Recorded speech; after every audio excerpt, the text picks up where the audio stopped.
Middle of the country, but not middle of the road opinions. It's the podcast dedicated to sports in the air capital of the world. I'm going to Wichita. Wichita, Kansas, and beyond. With Tommy, Castor, and Weston Mills. This is Keeper of the Games. Hey, what's up, everybody? Welcome to another episode of Keeper of the Games. We are the wildly underqualified yet mildly entertaining podcast all about sports in the air capital of Wichita, Kansas, and beyond. I'm Tommy Castor. Weston Mills is with me today, and we're coming back off of the Thanksgiving weekend, back for another edition of Keeper of the Games. Weston, did you have a good holiday?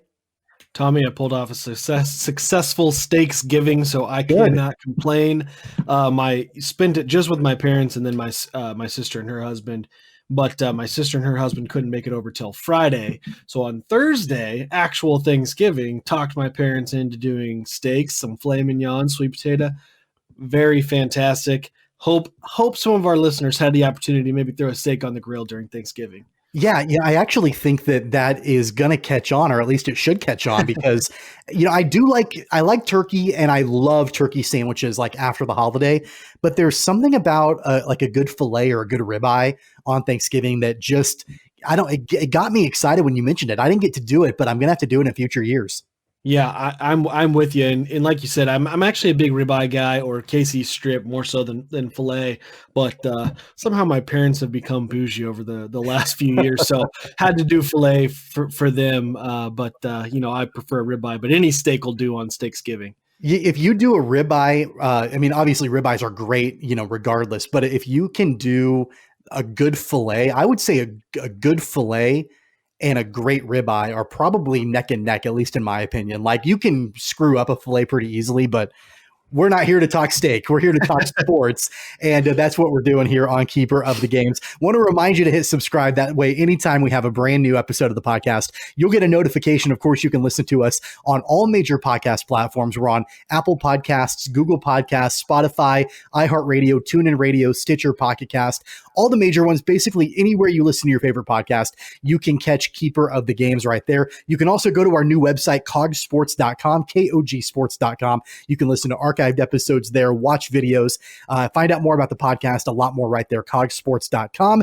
Of course, you can watch full episodes on YouTube and Facebook by searching for Keeper of the Games, and you can follow us on Twitter and Instagram at CogPod. That's at KOGPod. So, Weston, on Thanksgiving, we kind of switched away from the NFL, at least I did. I don't know about you. Switched away from the NFL for a little while to go and watch KU basketball. The Jayhawks kicked off their season on Thanksgiving Day from Fort Myers, Florida, as they took on the number one team in America, the Gonzaga Bulldogs. The Jayhawks lost that game by a final score of 102-90. The very next day, they played St. Joseph's again in Fort Myers, Florida. They won that game 94-72.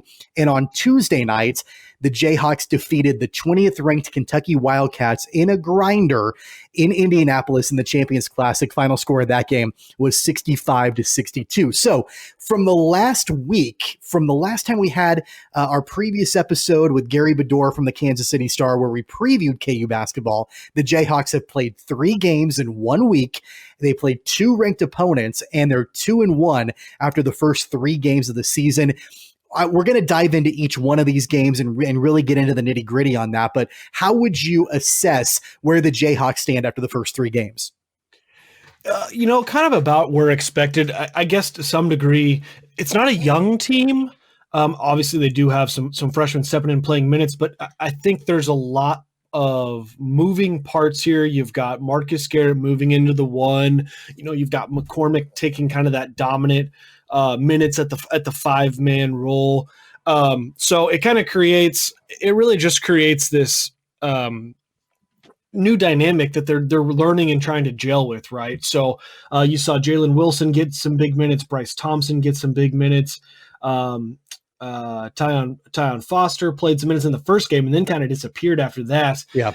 So that's kind of my takeaway was initially that, right? Like, hey, it's not a young team, but there's a lot of moving parts here, a lot of new guys playing in different spots or roles that they're going to kind of have to gel and figure out, hey, how do we work this out together?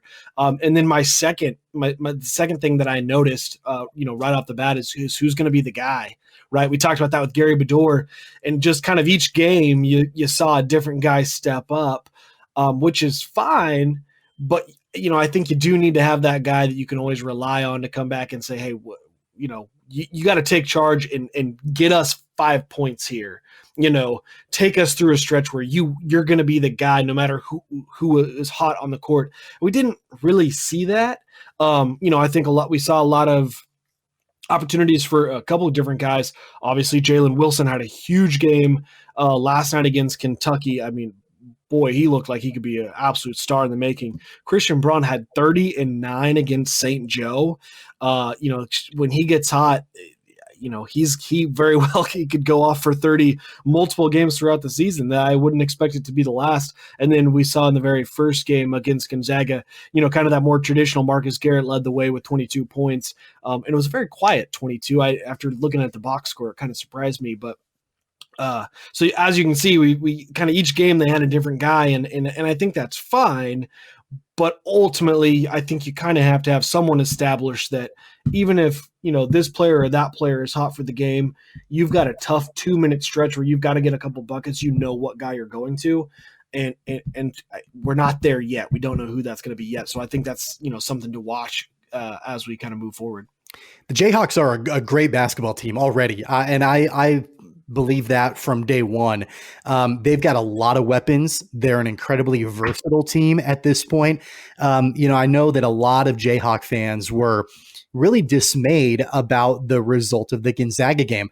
The Bulldogs are a really good team. Now, I will say at the time of this recording, they were actually losing to West Virginia. I don't know the final score, but I know Jalen Suggs, their talented freshman, was injured early in the first half, so that might have had something to do with it. But yeah, the Bulldogs were incredibly impressive on Thanksgiving Day against Kansas. And my rebuttal to people that were concerned about the way that the Jayhawks looked against Gonzaga was, you know what? Yeah. Okay. They gave up 102 points, but they gave up 102 points to an offensive juggernaut in Gonzaga, and they hung 90 points on the number one team in America. So I don't think that there was a ton to be concerned about after the Gonzaga game. And you saw pretty even distribution. You mentioned the 22 points that Marcus Garrett put up. Ochai Agbaji put up 17 points in that game. I thought Bryce Thompson looked awesome in that opening game against Gonzaga. I think, he's kind of had a quiet couple of games since, but I think you mentioned Jalen Wilson being a star in the making. I think Bryce Thompson is as well. So just a lot of weapons for this Jayhawks team and a lot of different ways that the team can score. You saw that against St. Joseph, but I think most importantly, when you look at the Kentucky game on Tuesday night, that was a slugfest. It was a knockdown, drag out fight. It was ugly. And I think it's more impressive that the Jayhawks can win a game 65-62 than they can win a game by scoring 90 points or 90 plus. And so, I really, what I like about this team is the fact that they can win when they score a lot of points, but they can also win in a slugfest as well. Yeah, no, and that is for sure. But I definitely, something else that I think we're going to see unfold this year. This might be Bill Self's toughest coaching job he's had in a long time, because like you mentioned, I pointed out Jalen Wilson looking like a star in the making. You pointed out Bryce Thompson looking like a star in the making. Dwan Harris, who came off the bench, played really, really well, with the few minutes he got. Mitch Lightfoot, our fifth-year senior, he really only played a little bit here and there. I think he's got a lot of guys that can play, and he's got to figure out, one, who works together, who deserves the most minutes, and then he's going to have some very, very tough decisions about playing or not playing guys that, may otherwise, expect that they were going to get minutes. In particular, and I would love to get your thoughts, the guy that I am the most curious about is what he's going to do with David McCormack. I get it's 3 games. He has not played well in any of the 3, at least in my opinion. But he is a player that I have just not really seen anything out of really his tenure at Kansas. And I'm not sure if what I'm missing that Bill Self certainly sees in him. I know we saw stretches last year where McCormack played well. Obviously that's kind of, in the shadow of Azubuike. But he's going to be a problem because if he doesn't figure it out and Bill continues to march him out there, he hurts the Jayhawks when he's on the floor. They're forcing the ball into him, and he's doing nothing with it.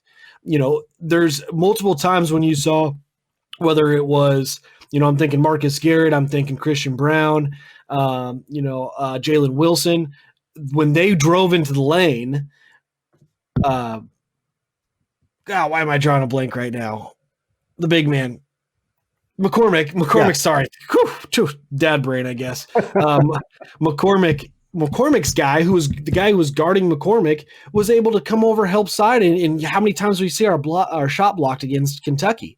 And that's because McCormick's guy felt free to leave him at any moment to go help in the lane because they know he's not going anywhere outside that block, even though he can, or we've been told he can shoot with a little bit more distance, but something's got to give there. Either he's got to play less minutes or he's got to play better, because that's going to be a problem moving forward. You mentioned, what does Bill Self see in David McCormick? I don't think that it's as much as Bill Self seeing something in David McCormick as it is Bill Self seeing something in that position. Bill Self is adamant that he wants to play through the post. That's the way he's always been. And that's why, Udoka Azubuike thrived in that system, because he was constantly fed the ball, and even in teams, there were, not to this level, but there were some complaints about Udoka a couple of years ago that when he got outside of, the circle, he was completely ineffective. And you had really talented 3-point shooters on the team like Devontae Graham and, Svi Mikhailuk and some of these other shooters. And they were constantly feeding Udoka in the post. And even when there were other teams that were putting up threes constantly and draining them. Like I remember a Villanova game where, Villanova was making every three and the Jayhawks never adjusted. They just kept feeding Doak in the post and they kept falling further and further and further behind. So I don't think it's as much about McCormick as it is about the actual position. And McCormick happens to be the guy in that position this season. You look at all the really talented bigs that have been in Bill's Self system over the last 15 plus years, in Lawrence. And that really is kind of the star position on a Bill Self team. David McCormick, as of right now, doesn't live up to some of those other bigs. Obviously, most recently Udoka, but even guys like Landon Lucas and, Jamari Traylor, Perry Ellis, and then even further back with Cole Aldridge and Jeff Withey and the Morris twins and Thomas Robinson. Like David McCormick right now is nowhere in that conversation with any of those guys right now. And I agree with you. He looks sped up when he's playing. He looks sloppy when he's playing. It looks like he's in his head quite a bit, which is going to happen. And obviously all eyes are on him as the replacement for Udoka Azubuike. But, you always look at what a player's plus minus is when they're on the court.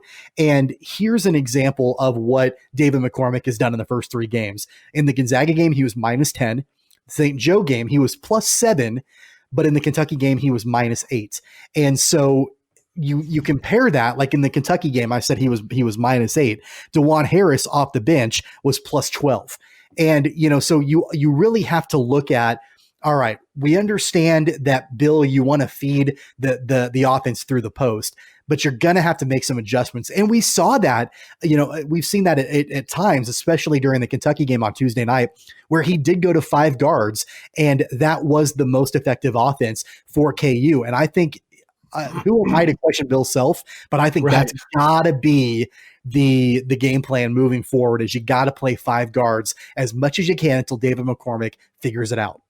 Yeah, I'm right there with you too. And you're right. Who are we to question Bill Self? And I it's not that I don't have faith in the fact that Bill will adjust or figure it out, because he always does. But the other thing too, one, I think it's just going to be tough on Bill to really, sit down McCormick, and maybe he doesn't sit him down, but say, look, you're not going to get Doak minutes. Yeah.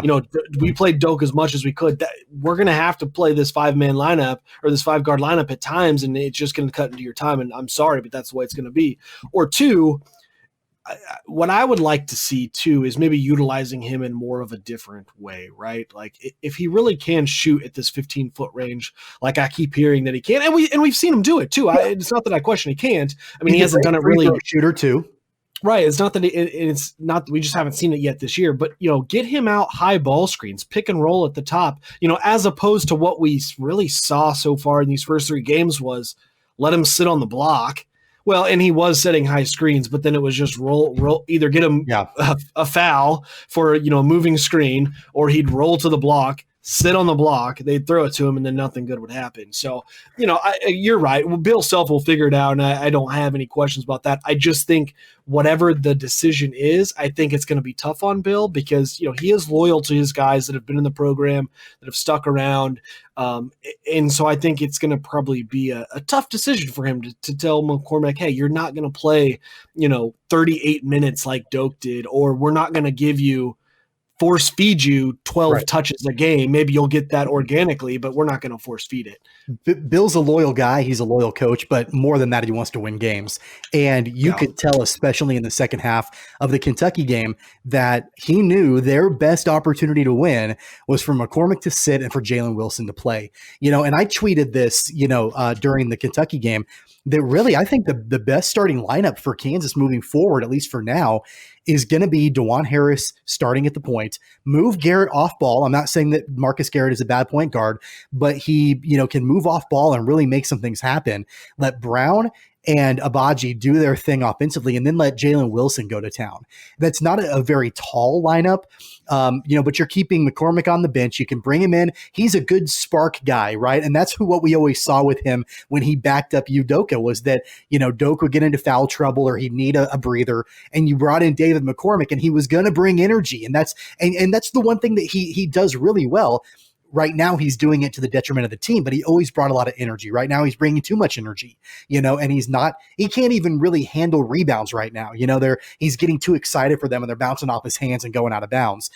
So let him go back right now to what he's best at, and that's coming off the bench. And then you've got guys like, like Thompson and Grant Foster coming off the bench as well that can provide that added spark. So, I think that might be the best lineup moving forward. I don't know if Bill will do that or not, but you definitely have seen, early this season, how effective Kansas has been with 5 guards, with their speed, with their shooting ability. Even the Kentucky game, when Braun wasn't shooting the ball well, he's like a 48% 3-point shooter. You got to let him keep shooting.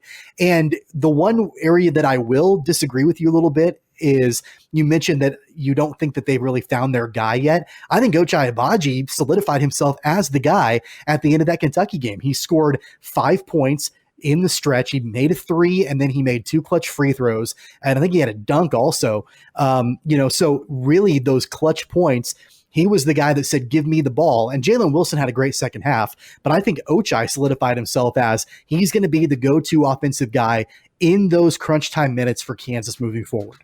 I think he very well could be, but my criticism of Ochai's game so far at this point in his tenure with Kansas has been his consistency. I mean, we've seen great stretches of basketball. We've seen great stretches of basketball within a game, but then he just completely disappears for halves of basketball games, for multiple games. And it's not that he ever plays bad during those times. It's just, you just get very average, like just kind of goes through the motions. And to me, that's not really the guy. You can't have that happen. So what we've seen so far, I think you're right. I think it's very possible that Ochai finally took that step that we've been talking about, but really until I see it over a consistent period of, I don't know, 3, 4, 5 games, I'm just not really willing to, crown him as the guy. But I think he's very well a great candidate. And I think really that would probably be the best case scenario for Bill if he steps up and takes on that role, as someone who's been in the program for as long as he has. And let's not kid ourselves. The Champions Classic on Tuesday night with Kentucky, neither team shot the ball very well at all. In fact, Kentucky was atrocious shooting the basketball on Tuesday night. That being said, though, I think a lot of the defensive concerns that fans had about Kansas, I don't want to say they're gone now, but I think, at least in my opinion, maybe not as frantic about the defense. You looked at, all right, they gave up 102 points to Gonzaga. Then they gave up 72 points to St. Joseph, which, St. Joseph is not a great basketball team. But the fact that they only gave up 62 to Kentucky, again, I know that the Wildcats did not shoot the ball very well, but the Jayhawks did force some turnovers. They locked down, especially at the end of the game when they made that comeback in the second half and then hung on to it. So I think that you're looking at a team that is, I think you could say this about any basketball team right now in America. They're trying to find their identity. They're trying to find what works for them. This will be a vastly different team now as it is in March. But I'm not a sky is falling person right now for Kansas. I think the Jayhawks are going to be just fine. I think they're a very talented basketball team, and I think they've got a lot of weapons to where, they can continue to win basketball games, especially in a really tough Big 12. Yeah, I agree, and I'm glad that they're playing such quality opponents to start the season, which is going to result in some losses, but they're going to be more prepared with a shortened preseason and non-con schedule going into Big 12 play to really jump in, and there's not going to be much room for error in a very jam-packed Big 12 this year. So glad that they're playing these tough games, and a loss or two to quality non-con opponents is well worth getting tuned up, getting things right for the Big 12. And I think that's what they're doing here. Yeah, so that non-conference schedule continues as soon as Thursday. They have a game against Washburn. We talked about last week with Gary Bedore that they weren't going to get a chance to have those exhibition games. They did play 3 games before they get to Washburn. That game will happen in Allen Fieldhouse on Thursday night. And then this weekend they take on North Dakota State again in Allen Fieldhouse. And then another huge game for the Jayhawks Tuesday afternoon. Again, in Allen Fieldhouse, they take on the number 9 ranked Creighton Blue Jays. And then, of course, the non-conference schedule continues for the Jayhawks before they get into Big 12 play at the end of the month. So another week coming up of 3 more games. We'll be reviewing 3 more basketball games when we have our next episode of Keeper of the Games. Any final thoughts on KU before we move on to another program? No, I don't think so. I want to double down with you though on the sky is not falling, and I'm very excited actually to see the talent on this Kansas team, and it's just going to be a matter of getting it sorted out. And what program has a better coach to do that than the Kansas Jayhawks? The sky is also not falling for Gonzaga. We did just get the update that Gonzaga did win. They escaped in the Jimmy V Classic against West Virginia. Final score of that game, 87-82. So the Bulldogs should remain at number 1 in America. And I would say, Weston, moving on to our next program, the Kansas State Wildcats, that if it was not for their win on Monday night against UMKC, I think we could very well say the sky is falling in Manhattan with the basketball program. It has not been a great start for Bruce Weber's crew as they lost on Wednesday in their opener inside Bramlage Coliseum to Drake in the Missouri Valley. Final score of that game, 80-70. I watched that game. I had it on in the background while I was working on Wednesday afternoon.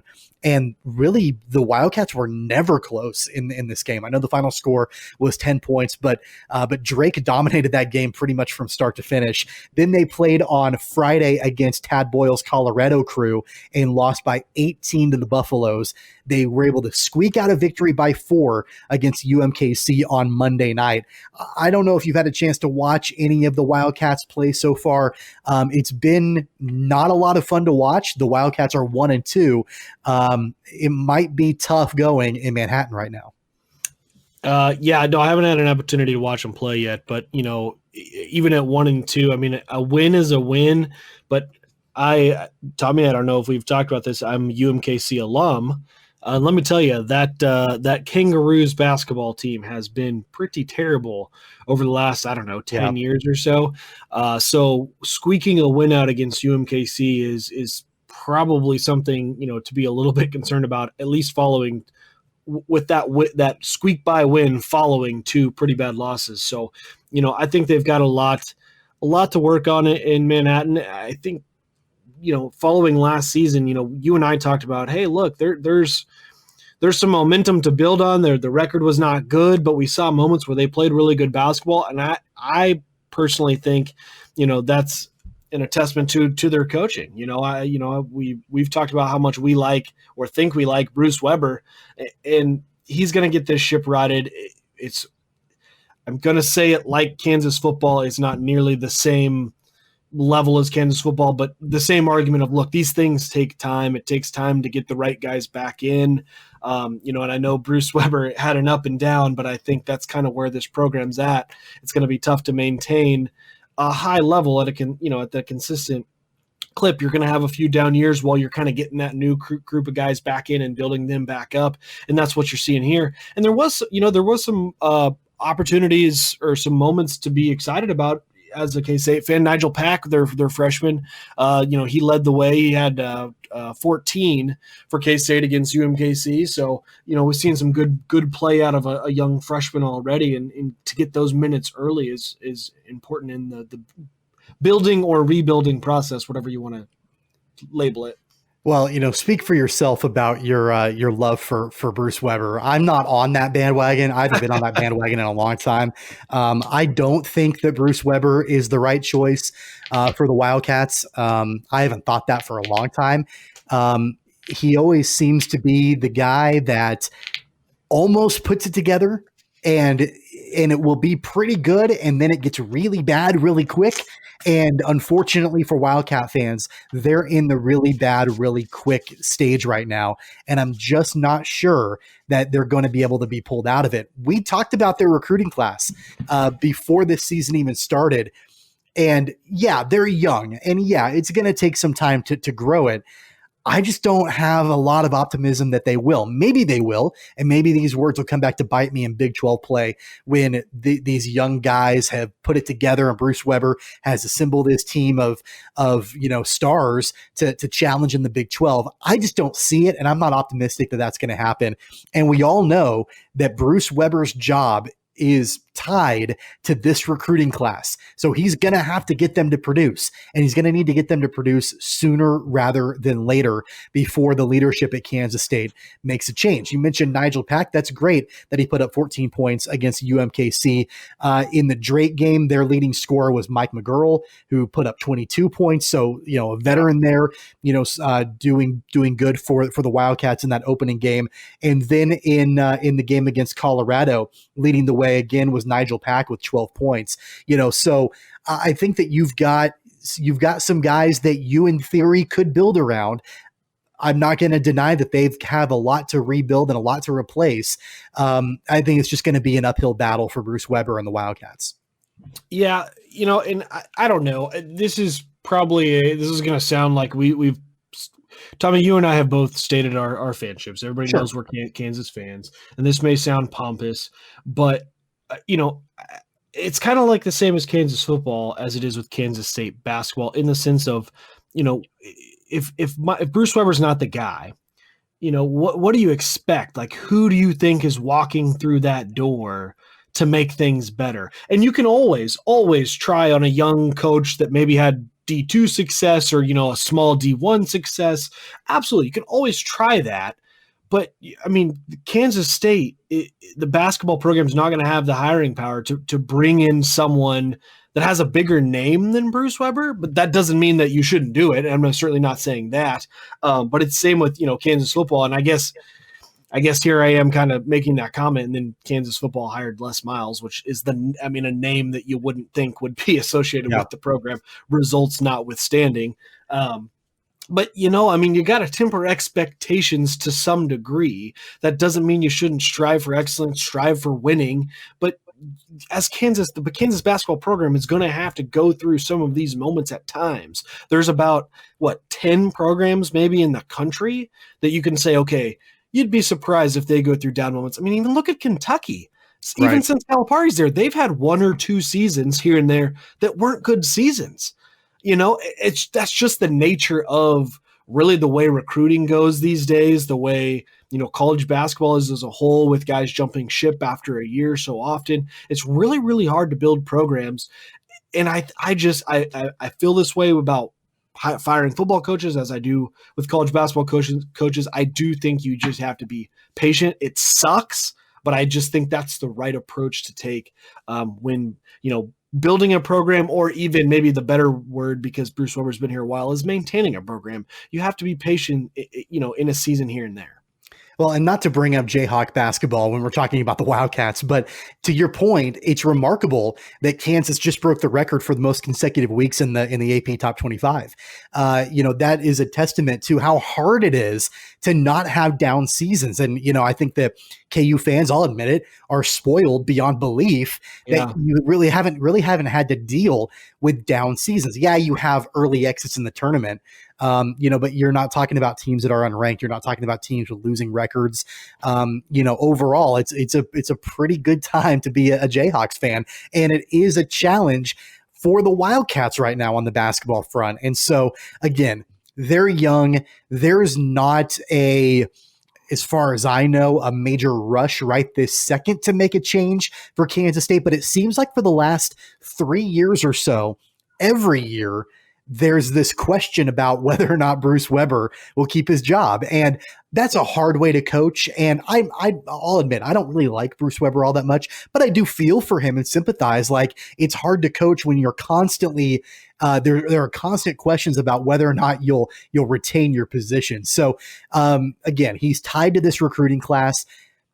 If anybody can bring them together in Manhattan right now, it's the guy that recruited them, and that's Bruce Weber. So their fates are tied together right now. It hasn't been an outstanding start for the Wildcats right now. Again, they're 1-2, but their non-conference schedule does continue the next couple of games. They play UNLV this coming Saturday evening, and then they take on Milwaukee on Tuesday. So hopefully that could be an opportunity for the Wildcats to at least get back to 500, if not have a winning record before Big 12 play for the Wildcats begins in the middle of December. All right, let's talk about Wichita State basketball now. Not as much to talk about with them, at least from a game perspective, because they just finished up their very first game of the season as they were dealing with all the COVID-19 issues. They had to pull out of their Thanksgiving week tournament in South Dakota and come back home. They played for the very first time on Wednesday night against Oral Roberts inside an empty Charles Koch Arena. The Shockers did get the victory by a final score of 85-80, moving Wichita State to 1-0. It's the first win of the Isaac Brown era at Wichita State, and it's what I think is even more remarkable about this win for the Shockers is that Wichita State, they were only playing with 8 guys due to the COVID-19 issues that they had been having. There were only 8 of them that suited up and played in that game on Wednesday night, while there obviously all the other guys were out. So the shorthanded Shockers get that victory 85-80 against Oral Roberts. Yeah, I'm sure an 8-person bench in an empty arena probably looked and felt like it was just an MAYB AAU game out there with the short bench. But great start for Isaac Brown. I mean, a win's a win, like we talked about with Kansas State. So good way to start, and probably even more important for him, right, to start with the W, to get that first one under his belt and really settle in and really take charge and lead this program, hopefully where they go, and where, I'm sure his ultimate goal obviously is to retain that head coach job at the end of the year. Tyson Etienne was the leading scorer for the Shockers. He put up 26 points in 29 minutes of action on the floor. And then their grad transfer, Alterique Gilbert from UConn, put up 18 points in 28 minutes played. Morris Udeze added 10 points with 6 rebounds. I do think when I'm looking at this box score, and I'll admit I didn't have a chance to watch this particular game. In fact, it just went final right before we came on the air. But looking at the stat line, and I want to go back and dive into this a little bit more when I have some time. Dexter Dennis only scored 2 points in 34 minutes on the court. He had 2 assists and 5 rebounds. Doesn't mean that he didn't have a productive game, but it's a little surprising to me to see him only score 2 points. Yeah, absolutely, especially with the shortened off season and everything like that, to see, Alterique Gilbert come in and really score score more points, or you kind of expect Dexter Dennis to really take charge, especially early on as things. I know Tyson Etienne had a good game, but you'd expect kind of Dexter Dennis to take charge early on in the season. Yeah, so again, it doesn't necessarily mean, and I'm sure that those of you that watched the game or listened to the game, could be able to tell a little bit better about Dexter Dennis and his productivity on the court, but it was a little bit surprising to me to see that. So the Shockers moved to 1-0 on this young season, and they turn right back around and play on Sunday against Missouri. The Tigers are coming into Wichita to play a non-conference game. I don't know a ton about Missouri. I know they've struggled a little bit over the last couple of years, but I don't know if you know more about Missouri than I do, but they're playing Wichita State on Sunday. No, after they had their little wave with Michael Porter and Jonte Porter, I feel like you're not hearing much up here about the buzz around Missouri anymore, so I can't say that I can add a whole lot to that. One more non-conference game for the Shockers before they kick off their American Conference play. They take on the Cowboys of Oklahoma State, so a Big 12 matchup happens a week from Saturday, and then they jump right in to American Conference play against Tulsa. So they did have some more practice time, obviously dealing with all the COVID issues, and I know Billy Kennedy is an assistant coach now trying to get up to speed on everything, but they really don't have a lot of time before they jump into that really tough conference schedule. So as of now, the Shockers move to 1-0 on the early season, and that is our college basketball roundup around the state of Kansas. We're going to talk now about some baseball. I know you're thinking, hey, it's early December. The baseball season is nowhere near time to be here yet, but there is some Wichita baseball news as it relates to the Wichita Wind Surge.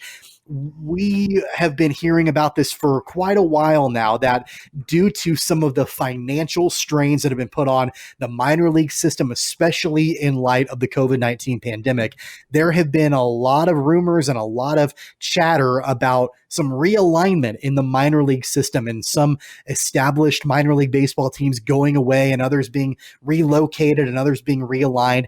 And it looks like, no confirmation yet from Major League or minor league baseball, but it does look like, according to sources, that the Wichita Wind Surge, before they even play one game in Wichita, will realign and shift from AAA to AA, and they will join the Texas League, which, by the way, was the same league the Wichita Wranglers were in for a number of years, but they will become the AA affiliate of the Minnesota Twins. Prior to that, of course, as of right now, they are the AAA affiliate of the Miami Marlins. So this is big news, again, not confirmed, but it has gotten people around the city and the community talking. A lot of negative reaction to this, especially considering the financial implications and everything that's gone on. But what are your thoughts? I mean, I don't know how much you know about all of this or what you've read into it, but your thoughts on the Wind Surge potentially moving from AAA to AA. So I'm a little bit torn. I personally do not think moving from AAA to AA makes much a difference. I think a lot of folks, I'd say a majority of folks that are going to minor league baseball games in general, folks that are going to go watch the Wind Surge, are there for an experience, there for a product, there to see something on a Wednesday night with their kids, on a Saturday night with their kids, take in some baseball. But most folks, I don't think, are going to have an eye to see a difference in product on the field between AA and AAA. Where I do think, I don't know that it'll hurt financially, but what bothers me is switching from the Marlins to the Twins. I hate that you're going to have, rival's a weird word to use in baseball. I feel like other than Yankees, Red Sox, you don't really have too many rivalries, but to have a team that's in the Royals division now going to have their players coming up through Wichita, which has a huge Royals fan base, I think is just really disappointing, and not that the Marlins, not that was better, but it's an NL team. It's, it's like I can root for this guy. He's going to be on the Marlins and no big deal. I can root for him when he's in the majors. The Marlins don't really play the Royals, no problem. Well, now it's like, I don't know, you're going to kind of go through those feelings of, well, if, getting attached to a player, then he goes up and plays for the Twins and then goes out and beats the Royals. And I don't know. I don't love that aspect of it. But I get, that's the Royals made their decision to move their farm team out of Wichita. So, if that's for them, that's fine. But as a Wichita, or as a Royals fan, also someone who's going to be involved in Wichita sports, I would rather go to a game and not have to watch a rival team, an interdivision team's players come up through that system. But my comments about the first part being, I think most people who are going to the park are there for an experience, there for a night out, trying to take the kids, just taking some baseball in general, I think are also not going to be overly affected by the fact that it's Twins players and not Marlins players. Yeah, your scenario actually, it really makes sense in my mind as far as cheering for a player, and then he's promoted to a division rival of the Royals, and then that player can potentially help the Twins beat the Royals. That's hard, and I can understand that frustration for sure. As far as the level of play on the field, there's no difference between AAA and AA baseball. In fact, I would even argue that it's going to be more exciting to watch AA baseball than AAA baseball. And this is kind of rule of thumb, and anybody that follows minor league baseball or kind of knows the way that farm teams work, you probably have an idea that a lot of times AAA baseball teams are, landing spots for lifelong minor league players. You're not really seeing a lot of guys that are going to end up in the bigs. They made it to the very top, or as high as they could possibly go without going to the major leagues, and they spend a decade or longer languishing in AAA. You might see a major leaguer every now and then do a rehab assignment for a AAA team, but it's quick. It's, maybe a week or a couple of games or whatever. But in AA, you're seeing prospects that will more than likely be promoted to the big league club. That's not to say that there aren't people that spend a lot of time in AA, but it's a stepping stone. It's a training ground. It's a launching pad for some high profile stars. And all you have to do is look at the Wranglers from, several years ago to see that. And the number of future superstars that made stops in Wichita: Johnny Damon, Carlos Beltran, Zach Greinke, Billy Butler, Alex Gordon, all those guys spent time playing for the Wranglers before they went to the Royals and then elsewhere. You wouldn't see that with the Wichita Wind Surge as a AAA affiliate as much. You might see it a little bit, but not as much as I think you would for a AA team. And so while I understand the division frustration for sure, if that ends up happening and taking shape, I think the argument of, well, we were promised AAA baseball and now you're giving us AA baseball and it's not nearly as good a baseball, I think that argument is completely ludicrous and it's not true at all. Yeah, not only that, I think I'm just going to make up a number here. 3% of the people that are going to go would actually have an eye for the difference in that talent, right. And even within that 3%, those are true diehard baseball people that are going to show up into the stadium anyways, no matter how much they complain about it. So I don't think that's what I do like though.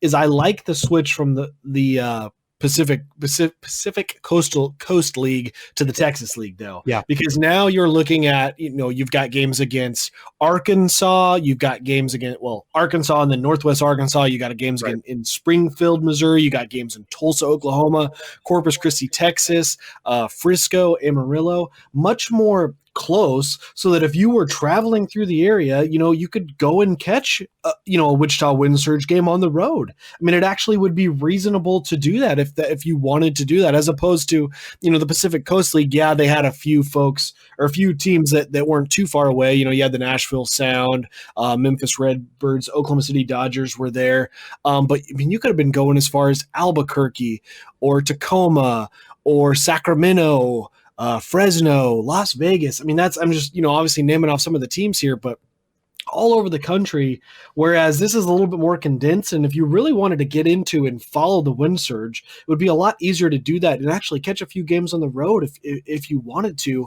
with their schedule being so tight knit in a geographical location. So I love that. Now, that's also assuming we don't know who else is sliding into the Texas League or sliding out of the Texas League as they're kind of doing some realigning. But I think it's really promising.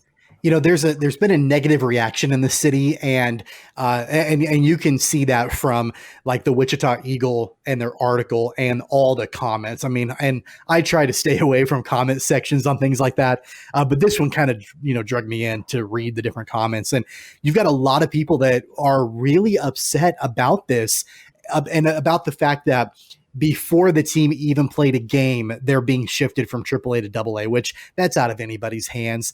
Nobody can control what's happened this year.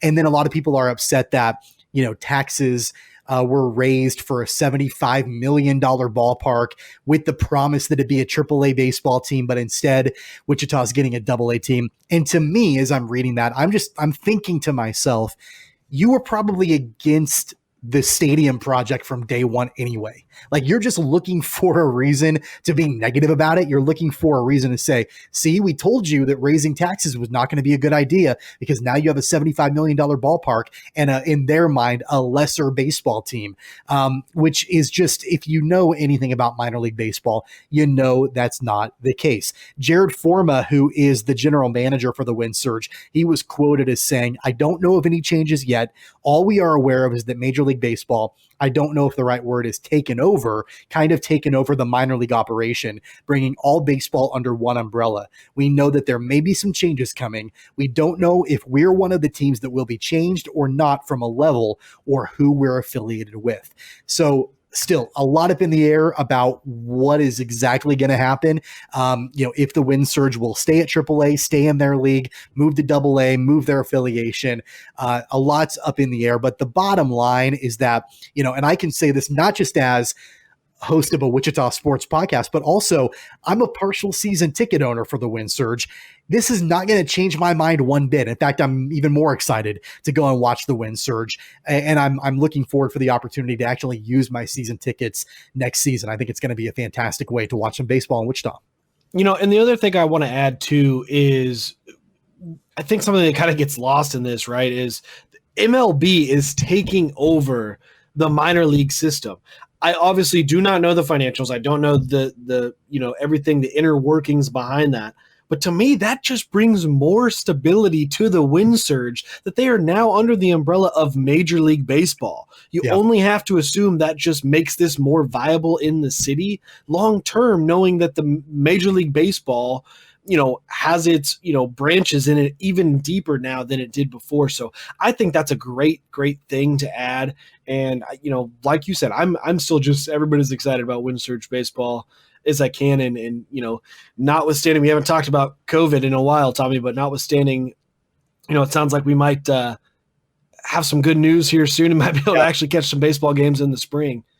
That's the goal. That's the plan. And of course, we'll make sure to keep you posted when we know what the affiliation will be for the Wind Surge for 2021. We're going to get into some NFL action now. And of course, it's kind of a broken record. The Chiefs continue to win. In fact, they've lost one game in the last, 385 days or something like that. It's been, they lost that week 5 matchup against the Raiders. But other than that, in the last, year and change, that's the Chiefs are not lost other than that game. They continued that on Sunday afternoon in front of a national audience in Tampa Bay as they took down Tom Brady and the Tampa Bay Buccaneers by a final score of 27-24. There's a lot to talk about with this game and unpack. My first question to you, though, Weston, about this game is it safe to say that Tyreek Hill is more than just a return specialist now? Oh, God, I hope that narrative been put to bed quite a long time ago. I think not only is he not just a return specialist, he's quite possibly the best wide receiver in the league. And if you have a list of best wide receivers and he's not in the top 5, then you have no credibility. But I think he absolutely deserves to be in the conversation for best wide receiver in the game. And you can't imagine him being paired with any more perfect quarterback for him than Patrick Mahomes. Those two, obviously went berserk against Tampa Bay, and poor Carlton Davis, a rookie corner who's had a fantastic season. He has been very, very good this year, and they just left him on an island, and that poor guy got roasted time and time again. It just goes to show that it doesn't matter how good a corner is. If you can't run with damn near Olympic speed, you can't keep up with Tyreek Hill, and you can't go one-on-one with him. It's just that simple. And it took forever for Bruce Arians to make that adjustment, I think they finally did. But that first quarter, the first half really was just insane from Mahomes to Hill. And I don't know why teams continue to think that they can go one-on-one with Tyreek Hill. It just time and time again, he will beat you. You can throw your top corner on him and it doesn't matter. You need help over the top to contain, or at least attempt to contain, a guy like Tyreek Hill. And not only that, but to your point, absolutely agree with you. Having the best quarterback in the NFL doesn't hurt either. And there were a couple of passes that, he put perfect on Tyreek Hill. And of course, Hill went from there, and his speed and his agility, that turned into scores for the Chiefs. But Patrick put it on a dime to Tyreek on all three of those touchdown passes. So again, it took forever for the Buccaneers to finally adjust. They did, and they had better success in the second half. But we talked about it all season long about how offensively Kansas City has so many different weapons that as soon as you start, doubling Tyreek, or as soon as you start playing soft, well, Pat's just going to find Travis Kelce, underneath, and so it's so hard to stop this team. And it almost seems kind of unfair. It almost is like you're playing Madden on rookie mode and you're just blowing up the opposing team's defense.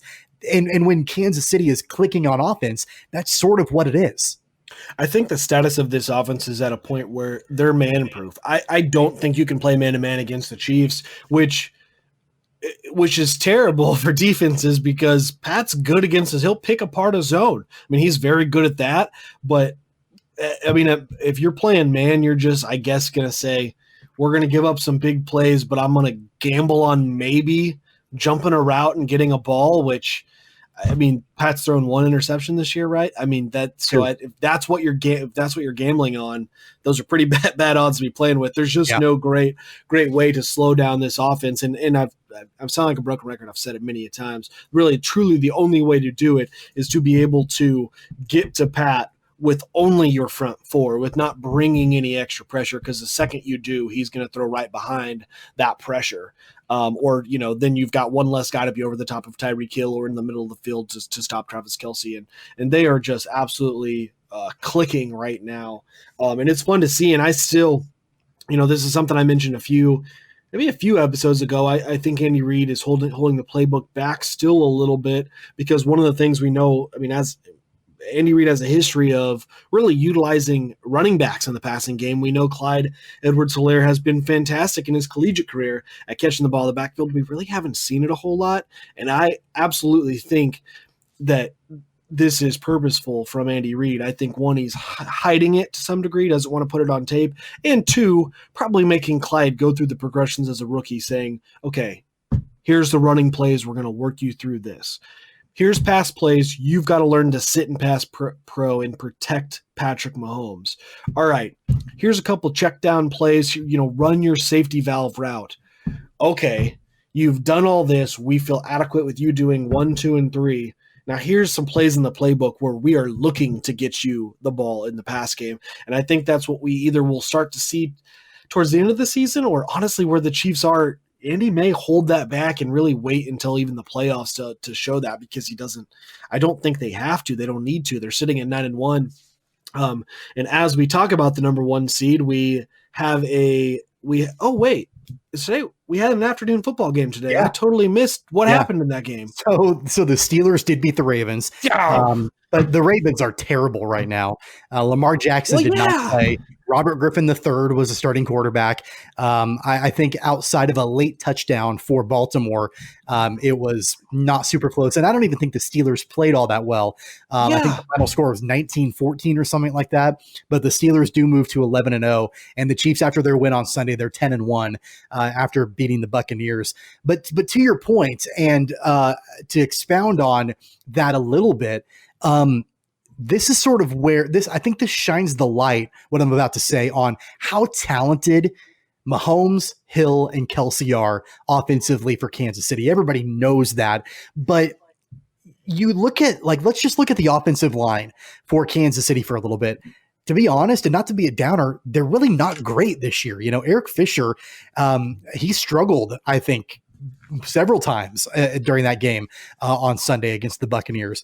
Mitchell Schwartz has been out. The rest of the offensive line, they've been average. I think they've had a couple of bright spots, but I don't think the offensive line has been amazing. And on top of that, the running attack for Kansas City hasn't really quite been all that amazing the last couple of weeks. Edwards-Helaire, he didn't really do much on Sunday at all. Le'Veon Bell has played decent the last couple of weeks, but they've really relied on, what Mahomes can do with guys like Hill and Kelce. And Patrick Mahomes is so good that it really hasn't mattered all that much that the offensive line hasn't been amazing. Pass protection hasn't been awesome. And the running game hasn't been all that great either. So, obviously the Chiefs are leaning on that trio right now, but as soon as you can get Edwards-Helaire, ready to go in the passing game and, open up what he's doing running the football. Same thing with Le'Veon Bell. Again, it's an embarrassment of riches offensively for Kansas City. And you say that, and think about this. I mean, the Chiefs are on pace to get back what I think is the best right tackle in all of football, or close to one of the best right tackles in all of football, in Mitch Schwartz. They just recently got back Martinez Rankins, who I think probably would have started the season at guard had he been healthy. And it may take him a bit, but they're getting him back, probably going to move into a starting role. They're going to get back Sammy Watkins, the number 2 receiver who would be a number 1 receiver on many teams. All those 3 guys they're getting back, and to think at the level they're playing out without them, well, and is really mind-blowing. That's my point, is that when you look at other teams that they lose their top offensive tackle to injury, a lot of times watch how that offense falls off until that guy comes back.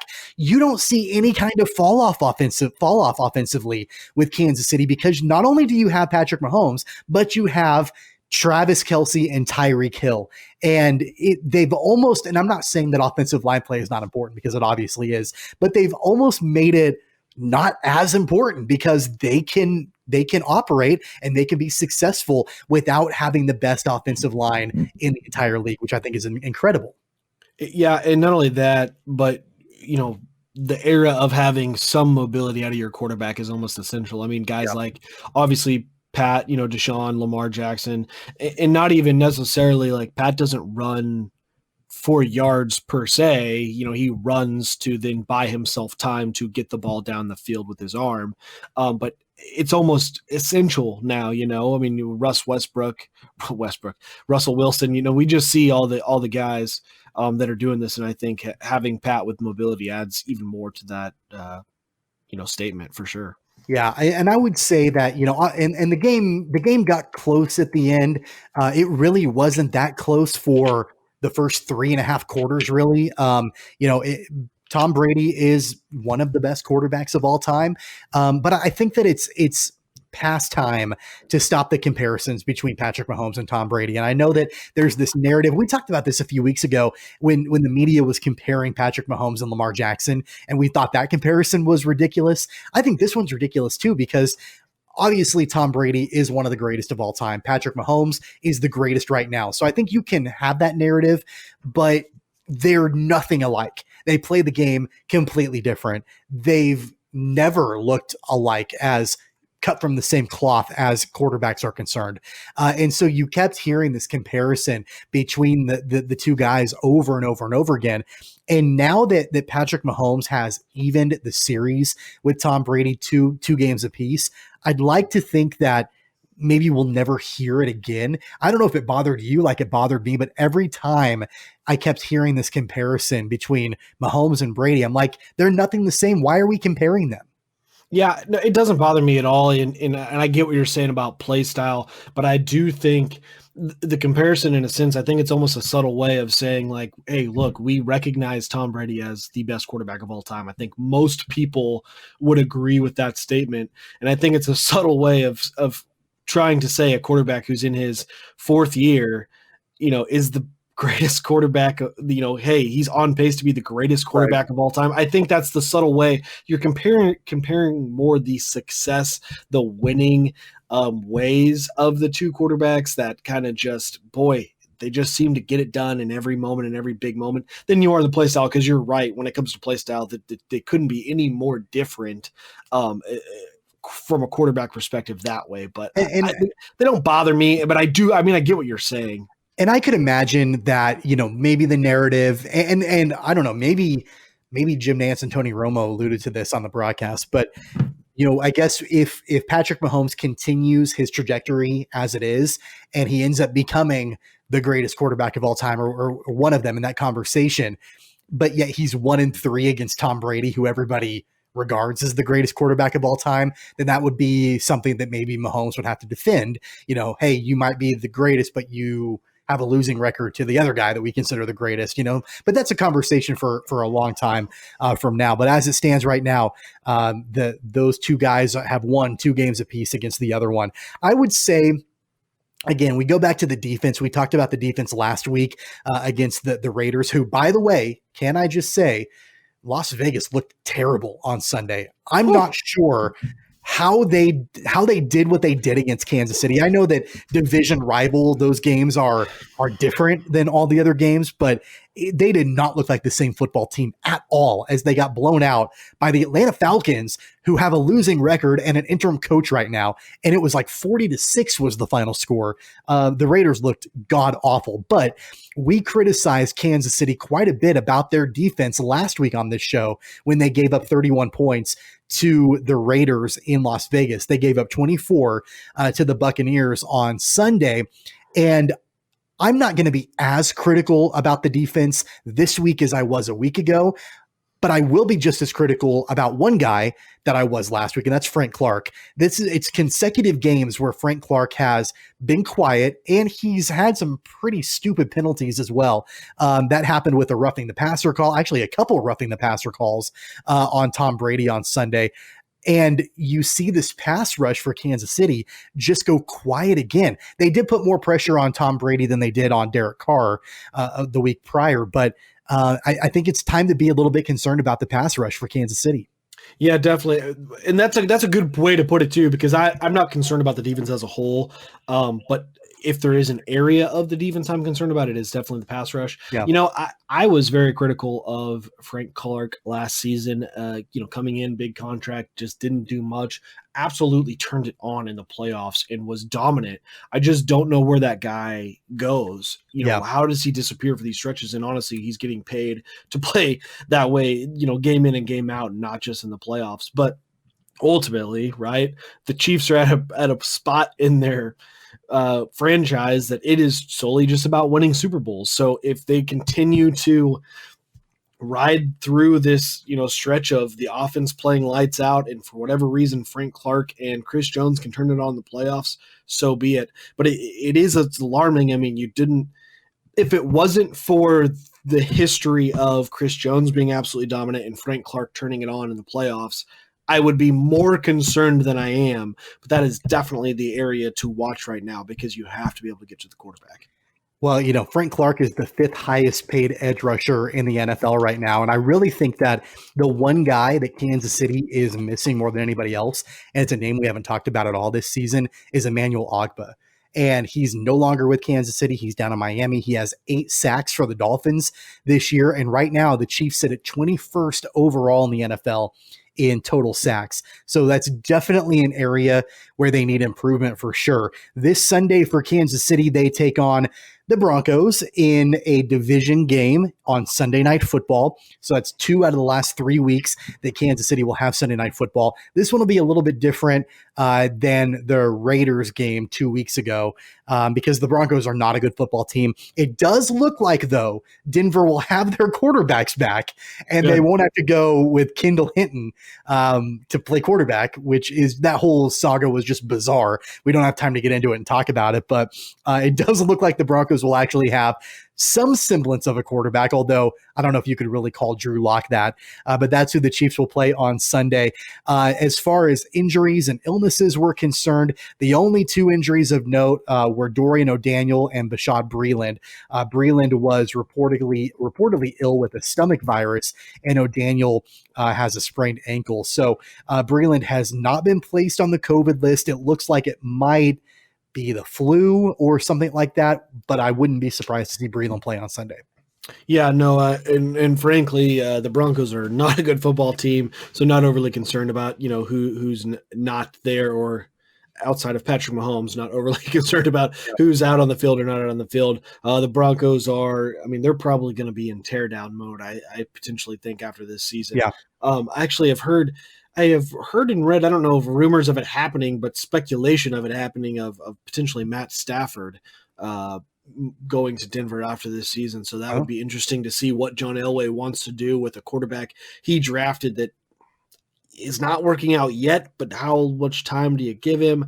I don't know. They're in a bad spot right now. So should be a very interesting game. Not like you said, not like the Raiders, but I would still expect Kansas City to come out firing on all cylinders and take away. What's your final score prediction? I think this one probably is a little – I'm going to predict a less scoring game because I always go so high and then we don't get it. I'm going to go 35-7 Kansas City. All right, so that big of a deficit for Denver on Sunday. I think the Chiefs will put up somewhere close to that. I'm going to say 31 points, but I do think Denver will score a couple times. So I'm going to say 31-17 is the final score for Kansas City on Sunday against the Denver Broncos on Sunday Night Football. Let's very quickly talk about some college football. The college football season, it does continue. There's been a lot else going on, especially with the start of college basketball, but college football does continue, although things are not good in Manhattan right now. The promise of the Wildcats leaving the Big 12 just a few weeks ago and maybe even playing for a Big 12 championship, those dreams have been dashed, especially with their loss against Iowa State 1 weekend ago, and then they lost in heartbreaking fashion by 1 point against the Baylor Bears by a final score of 32-31 over the weekend. Baylor's kicker John Mayers kicked a 30-yard field goal to win the game on the final play after Charlie Brewer marched Baylor down the field in the final moments of the game. I know that we've talked quite a bit about how the mentality for the Wildcats should be, let's look to the future and be excited about what we have, and whatever we get now is gravy. But even regardless of that, kind of a disappointing couple of weeks for the Wildcats. Yeah, and anytime you lose in heartbreaking fashion, that just adds fuel to the fire no matter what your expectations were. So, losing a game that was, came down, to the wire and really looked like Kansas State had an opportunity to win this football game, that always is tough to deal with as a fan, regardless if you've settled in on that future outlook. But again, and I sound like a broken record, I know, but there is still so much promise. I mean, Deuce Vaughn, he had 102 yards and a touchdown in this game. That I still am just adamant this guy is going to be an absolute star. Will Howard, he had 41 yards and a touchdown on the ground, didn't throw the ball well, but again, freshman quarterback figuring things out in a new system. With a team that has not historically thrown the ball well or not consistently for a big amount of yards. It was 9 of 18 for 88 yards and threw 2 touchdowns, which is not great, but those are things you can look to the future and say, hey, look, this is bright. I mean, when you have a freshman quarterback and a freshman running back getting so much experience in the Big 12 and playing well relatively, Deuce Vaughn playing well just period, Will Howard playing well relative to being a freshman, you've got to be excited about that. And we've still continued to see moments of the Kansas State defense being as good as it's always been. Obviously there were some letdowns there on Saturday, but 7 sacks was fantastic. Wyatt Hubert, I think, had 3. I know he had at least 2. I want to say he had 3. Granted, and that's not really a building on the future, but it's just they continue to produce, great pass rushers at Kansas State and this continuous defense. So I think that's, it's unfortunate. It's tough pill to swallow as a fan, but that's what you have to be looking at right now is really the promise of that, even in a heartbreaking loss. And the biggest question right now with the Wildcats is not about the stars of the future. I think, like you mentioned, those guys are pretty solid. We kind of know who they're going to be. They've shown flashes of it this season. The biggest question mark is what's going on with player retention. And there have been a handful of Wildcats that have left the program this season. And, Chris Kleiman has addressed it kind of vaguely for several weeks, kind of about players needing to buy into the culture. And you always hear that from coaches. And now it's Chris Kleiman's turn to say those words about, some of these guys that are leaving the program, entering the transfer portal. They're moving on from Kansas State. And I think that there has been a little bit of a question about, are the majority of players buying in to Chris Kleiman? And I've even heard Kansas State fans questioning that. And I think it's premature to question that, because I think that Chris Kleiman has done nothing but bring positive momentum to the Wildcat program. And I think right now, I think he's earned the trust of Wildcat fans for them to believe him when he says, we've got to get guys in here who are bought into my program and my culture. And that's going to continue with recruiting. It seems like the top guys, they have bought in, but you've got some of these other players. And I think at last count, there were maybe 8 guys that have transferred out in just a matter of a few weeks. But I don't think that that's cause for concern, quite like, all the way back in March when we were talking about Wichita State basketball and the players transferring out of the program there. Like there was some alarm there. I really don't think that there's a whole lot of concern with this. I just think it's Chris Kleiman building this program the way he wants to and getting his guys in who will be 100% bought in. And I think as a fan, you have to cut him some slack or take into consideration the odd year that this is, and I do think that absolutely plays into guys leaving. When you're a Kansas State Wildcat football player, there's so much to that, right? And this year it truly is just about the football, because there's hardly any fans in the stands. Campus life is not what it's normally like. I mean, I don't know, maybe there are some stuff probably going on that is pretty normal, but you got to think it's a little bit different. You don't feel like that big-time Wildcat football player just by being on the football team. It's probably a lot more about the football. Right. And these football players, they've got egos. That's how you have to get to the level of most of these guys are at. And so when it's just about the football and the playing time isn't there, I think it makes guys a little bit, and then plus the addition of more accessibility to the transfer portal, I just think it creates a weird cocktail that you're going to have maybe more guys leave than usual, on top of exactly what you're saying, Chris Kleiman building a program the way he wants. And there's going to be guys that don't buy into that, and that's okay. They can go to a program where they think where they would fit better. I'm with you. I don't see any concern here. And frankly, I think you want Kleiman to get the right guys in. Yeah. So if that means losing a couple, that's okay. So the 4-5 Wildcats will be back at home on Saturday, taking on the 5-3 Texas Longhorns. That game kicks off at 11 a.m. You can catch it on Fox. About an hour and a half down the road from Manhattan and Lawrence, it's a flat-out dumpster fire. We say it every week. Not a whole lot to talk about. The Jayhawks played at home over the weekend in Memorial Stadium against TCU. They lost that game by a final score of 59-23.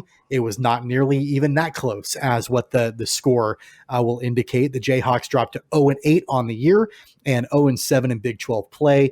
TCU improved to 4-4 overall on the season. I don't know if there's anything you want to talk about with this game. I'm almost at Blake Cripps level right now, where I'm like, it's not even worth my breath. I followed the game on Twitter. I didn't watch it. I had better things to do. I think I played like Madden on Xbox. Like I wanted to do anything but watch the KU game on Saturday. It's a waste of my time to do. So again, I don't know if there's anything you want to discuss, but the Jayhawks are really, really bad. No, I don't have anything to add actually from the game. This season is what it is, and it's gonna be an O for, that's where we're headed here. So just, as a Jayhawk fan, I think you just have to put this season out of your mind. And I have, Tommy, I have defended Les Miles and give him time, let him build the program.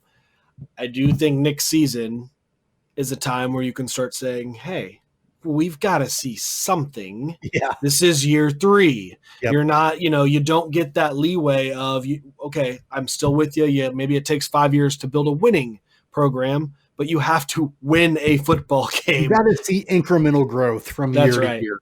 That's just the way that it has to be. One other quick note about KU football. They lost their punter today. Kyle Thompson announced that he was going to be entering the transfer portal and leaving the Jayhawks. So that's bad when your punter leaves you. Yeah. So it is what it is. But the Jayhawks are back in action on the road on Saturday. If anybody cares, an 11 a.m. kickoff on the road against Texas Tech. All right. With that out of the way, let's go ahead and get into our Wichita Whip Around right now here on Keeper of the Games. And we've been talking about it for the last several weeks here on the program. State football, the playoffs have been in action for several weeks now, and we have our state champions. They have been crowned, and I think even more impressively, the state of Kansas, they were able to pretty much without a hitch conduct a fall football season in the middle of a pandemic, and they were able to get through the entire season, playoffs and all. So starting in 6A, don't call it a comeback. The Derby Panthers, they are your 6A state champions as they beat Blue Valley North by a final score of 56-31. We know they were the 2 seed. They should have been the 1 seed. Obviously, they've had a lot of distractions and a lot of issues all the way back at the very beginning of the season. But I would guess if you were to talk to Brandon Clark, I'm sure he loves all of the state championships, but this one might be the most meaningful after all the adversity that Derby had to overcome throughout the season. Yeah, absolutely. What a ride. And that's these are the kind of things coaches live for. I mean, obviously not wanting a pandemic, but really that adversity to really coach through something. I mean, I think Derby's got to be probably the best football team in the state, right? Oh yeah. I mean, the biggest class and the champions there for sure. So yeah, big time win and big time championship for the Panthers of Derby. In 5A, Wichita Northwest, they took on Mill Valley, which we've mentioned it before. Mill Valley beat Derby in the opener way back in September, but Mill Valley got the victory over Northwest. They are your 5A state champions. Final score of that game, 49-35, but still a fantastic season for Steve Martin and Wichita Northwest. Yeah, hopefully they've been just right there the last couple of years. They're going to be looking to break over the edge, and 5A is such a tough class, but they're right there, and you expect them to hopefully take that step in the next couple of years. Yep, obviously Northwest would have loved a state championship, but the runner-up role still very good for Northwest. In 4A, we discussed this on last week's program about how Arkansas City entered into the state championship game with a record of 6-6. They entered the playoffs with a record of 2-6 and went on this crazy run into the state championship game, but that crazy run came to an end as they fell to St. James Academy in 4A with the final score of 56-34, but still hats off to Arkansas City. I don't think anybody thought that Ark City would get that far in the playoffs, especially when they entered with a 2-6 record. Yeah, that's what you make movies out of, right? Like going 2-6 and then making a run in the playoffs. I mean, like you said, hats off to them. What a great run. Yeah, definitely a Cinderella run for sure for Arkansas City. Then in 3A, you can speak to this better than I can.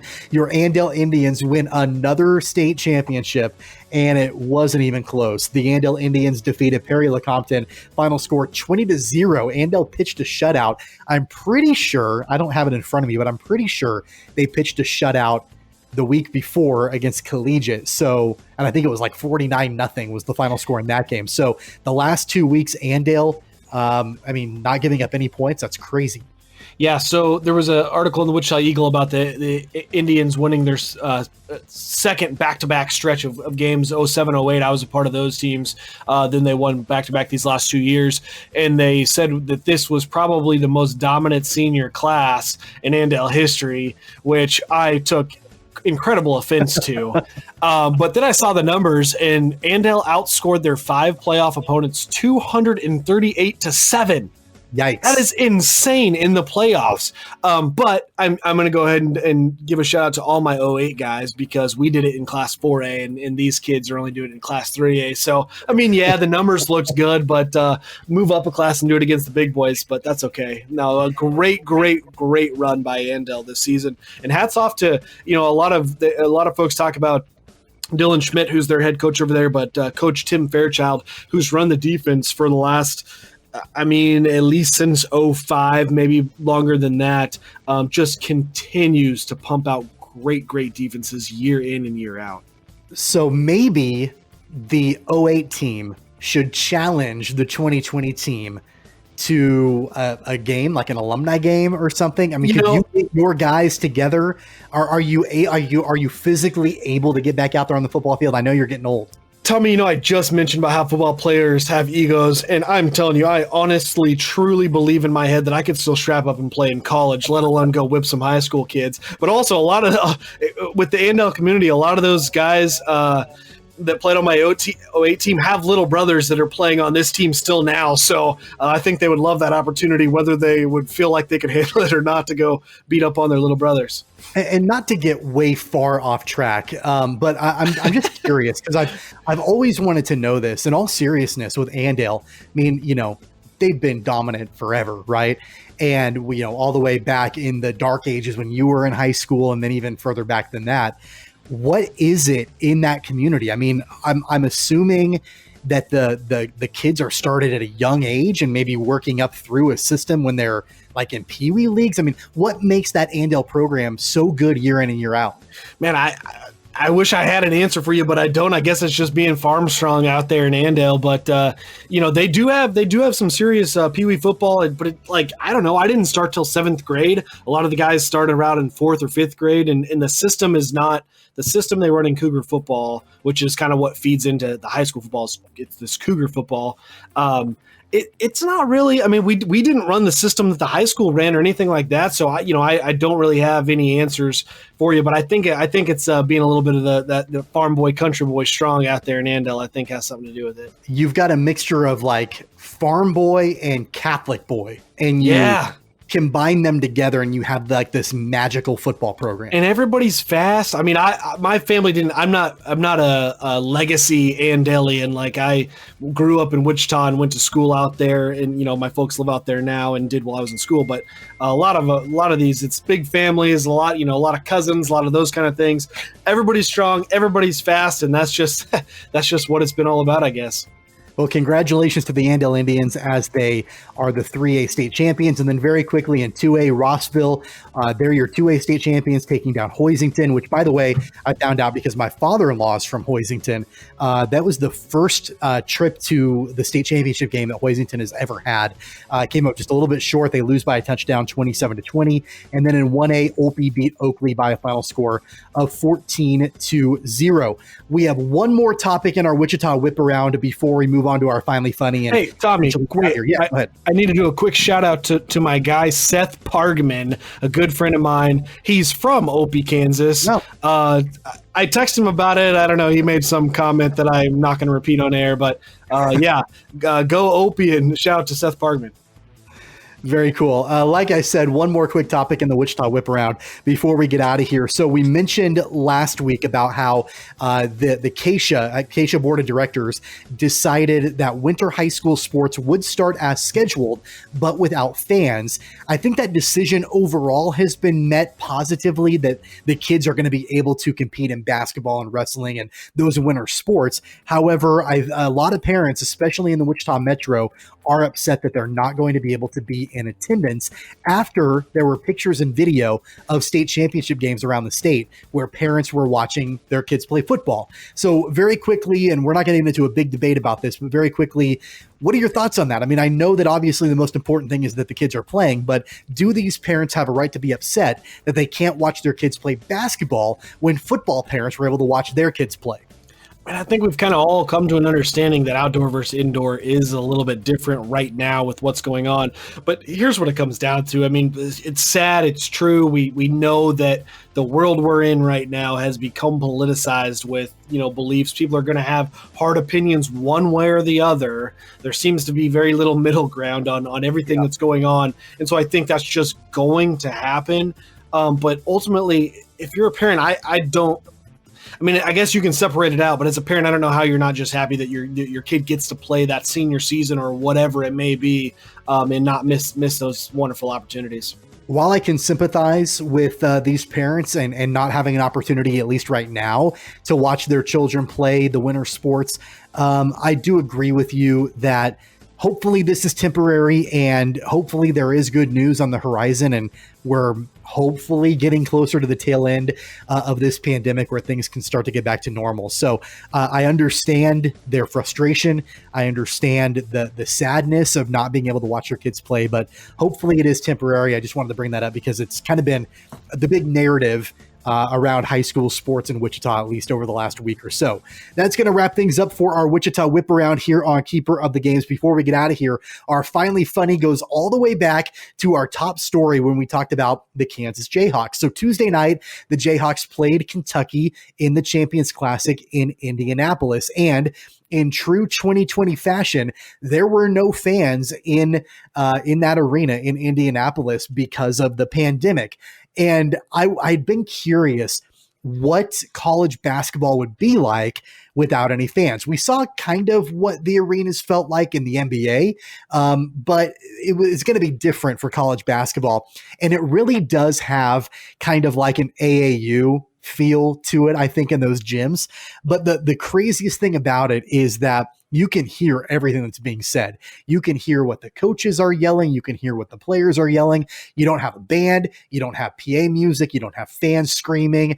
And so you can hear a lot. And I don't know if you caught this on Tuesday night, but Christian Braun was teed up after he had a big dunk on a fast break against Kentucky. And then he turned around and you could hear him. I mean, usually you can read lips during games, but you could hear him go, "Yeah, bitch." And that was all it took. And he was teed up faster than he could turn around. And so that happened. And then to kick off the second half, Bill Self was teed up. And literally I've heard Bill Self yell a lot of things. Literally all he said after a foul call was, "Are you kidding me?" That's all he said. And he got teed up. So I think that's partially the referees are pretty sensitive right now, but it also just means that not only can we hear everything, but the referees can hear everything as well. I saw the T on Christian Braun. But I love that fire out of him. You don't expect it. I mean, you've seen it in parts last season and this season, but I love that little fire out of him. He kind of just seems like one of those guys that maybe could get under some other players' skins a little bit, but loved the fire. Bill, I mean, that's not going to be his last tee. It also makes me realize I like the pumped-in crowd noise. I do. I know it may not sound incredibly authentic, but I think it makes it not sound so hollow. Yeah. Yeah, no, I agree. And I like going back to your point about Christian Braun. I mean, this kid is from Burlington, Kansas. I mean, he's from right down the road from Lawrence. And I just loved watching him dunk over one of the blue chippers. Yeah, he smashed that too. Yeah. And then turn around and just go, "Yeah, bitch," but it was obviously quiet enough that the referees, which normally probably wouldn't hear that, because he didn't scream it. He literally just turned around and he just said, "Yeah, bitch," and that was it. And he got teed up. But yeah, I agree with you. Love the fire out of Christian Braun, and it's just it's a different world where now when we're at home watching college basketball, we can hear everything that's going on out on the court. And one of the funniest things that I saw after the game was John Calipari, who which I actually really like John Calipari a lot. He's a really entertaining guy to watch. But he was yelling at one of his players, and I think he had gotten kind of physical and had fouled one of the Kansas players. And Calipari yells from across the court, "Hey, this isn't football. You can't tackle him," which you would never hear that at any other time. I just thought that was great. Right. Yeah, absolutely. And you're going to hear a lot more of that throughout the year. So, we've got a little bit of a glimpse of it now, and you're going to catch it a whole lot more. I went and watched I sat at the 50-yard line of like row 3 of a KU football game about I don't know, probably 3 years ago, maybe. And Yeah. my wife was blown away by being able, just how much you could hear being right on the sideline, hearing everything that they were saying and what those football coaches were like and energy. So I think that's a fun aspect that a lot of times fans miss. Well, before we totally wrap up the show and move away from the Finally Funny, you're gonna have to play the role here of the tiebreaker. I didn't tell you about this ahead of time, but I created a survey on Twitter yesterday afternoon. I don't know if you saw it, but I was trying to get votes on who has the better hairstyle to kick off the college hoop season in this COVID world. Is it Shaka Smart, who's now rocking the big fro? I don't know if you've seen Shaka. He doesn't have a bald head anymore. Or is it John Calipari, who still has a slick back look, but it's a lot longer now, and it's almost like borderline mullet? I mean, it's definitely like mafioso kind of look. So who's got the better hair? So I put the survey out, and it is exactly tied 50% to 50%. So you've got to be the tiebreaker. Who's got the better hair? Yo, I got to give the nod to John Calipari. Shaka Smart, what are you doing, my guy? That is just so bad. It's funny to me that he is growing that out, because he was bald for a reason. Like, clearly he was shaving his head for a reason, because it's a fro, but he's kind of got a receding hairline with a fro in the back. Not the best look for Shaka Smart. At least John Calipari's got a nice head of hair. Yeah, absolutely. I wonder if he lost a bet or something with his players or something like that. There's got to be some story to what Shaka Smart's got going on right now. I mean, I didn't get a haircut for probably 3 months when COVID first started, but I eventually went back to the barber and got it cut. And especially if I'm going to be on national television, I probably need to look a little bit more presentable. Hopefully that's just temporary there for Shaka Smart. That's going to wrap things up for Keeper of the Games on this episode. And I know it's been a little bit of a longer episode. We had a lot to get to this week. Yeah, no, absolutely. I mean, it's now that we got college basketball season, college football season, Chiefs going. We've got a lot of info, and we had some baseball talk today too. So lots to unpack. Absolutely. We'll have, again, another recap of the week that was in college basketball. Of course, the Chiefs again play on Sunday Night Football, so we'll talk about that next week. A lot more coming up on the next episode. Again, I want to remind you to hit subscribe. That way, anytime we have a brand new episode, you'll get a notification. Again, you can listen on platforms like Apple Podcasts, Google Podcasts, Spotify, iHeartRadio, TuneIn Radio, all the major ones. Go to our website, cogsports.com, KOGsports.com, and watch full videos on YouTube and Facebook by searching for Keeper of the Games, and follow us on Twitter and Instagram at CogPod. That's at KOG Pod. Weston, what is your Twitter handle? At WMills94. You can follow me anytime at Tweets from Tommy. Until next time, for Weston Mills, I'm Tommy Castor. You've been listening to Keeper of the Games. Take care, guys. You've been listening to Keeper of the Games with Tommy Castor and Weston Mills. Don't forget to subscribe, download, and listen on all major podcast platforms like iTunes, Google Play, Spotify, Stitcher, and more. Find the podcast and videos on Facebook and YouTube at Keeper of the Games, and follow the podcast on Twitter and Instagram at CogPod. That's KOG Pod.